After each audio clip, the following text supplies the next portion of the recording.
নমস্কার বন্ধুরা, আমার চ্যানেলে সবাইকে স্বাগত।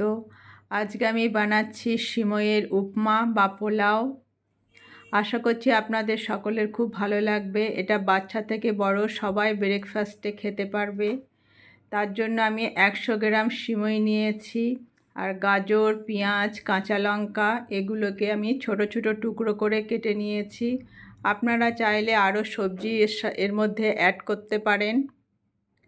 আর কিছু কাজু কিশমিশ নিয়েছি, আর লাগবে ধনেপাতা। প্রথমে সিমইগুলোকে সেদ্ধ করে নেব। তার জন্য প্যানে জল গরম করতে দিয়ে ওর মধ্যে 1 চামচ রিফাইন তেল আর পরিমাণ মতো নুন দিয়ে জলটা যখন ফুটে উঠবে তখন ওর মধ্যে সিমইগুলো দিয়ে দিতে হবে। সিমইগুলো দেওয়ার পর 3-4 মিনিট একটু ফোটালেই সিমই সিদ্ধ হয়ে যাবে। বেশি ফোটালে এটা গলে যেতে পারে। এবার এটাকে ছেঁকে নেব।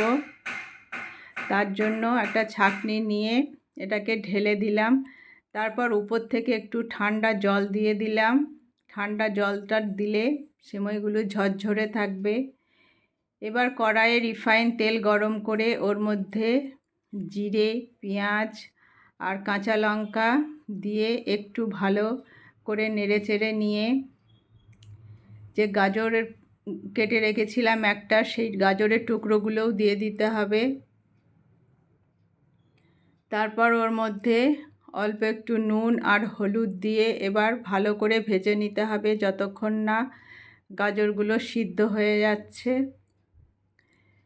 নতুন বন্ধুদের কাছে অনুরোধ করছি, যদি আমার রেসিপিটা ভালো লাগে তো আমার চ্যানেলটি সাবস্ক্রাইব করে পাশে থাকবেন। 3-4 মিনিট ভাজার পর গাজর সিদ্ধ হয়ে গেছে। এবার একটু চারিদিক থেকে সরিয়ে দেব। মাঝখানে তেলটা চলে এলে তখন ওই তেলের মধ্যে কাজু আর কিশমিশগুলো দিয়ে দেব।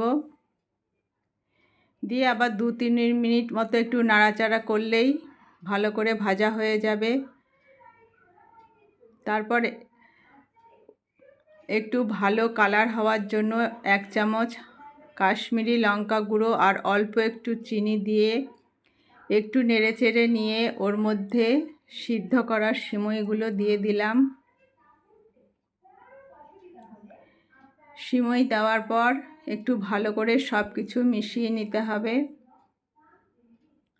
এইভাবে একবার সিমইয়ের উপমা বা পোলাও বানিয়ে দেখবেন, খেতে দারুণ লাগে সকালবেলায় ব্রেকফাস্টে।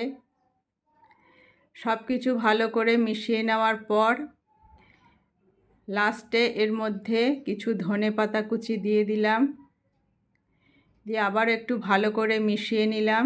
তারপর তৈরি হয়ে গেল আমার সিমইয়ের পোলাও বা উপমা। রেসিপিটা ভালো লাগলে অবশ্যই লাইক কমেন্ট করবেন। আজ এখানেই শেষ করছি। সবাই ভালো থাকবেন, সুস্থ থাকবেন। Bye bye.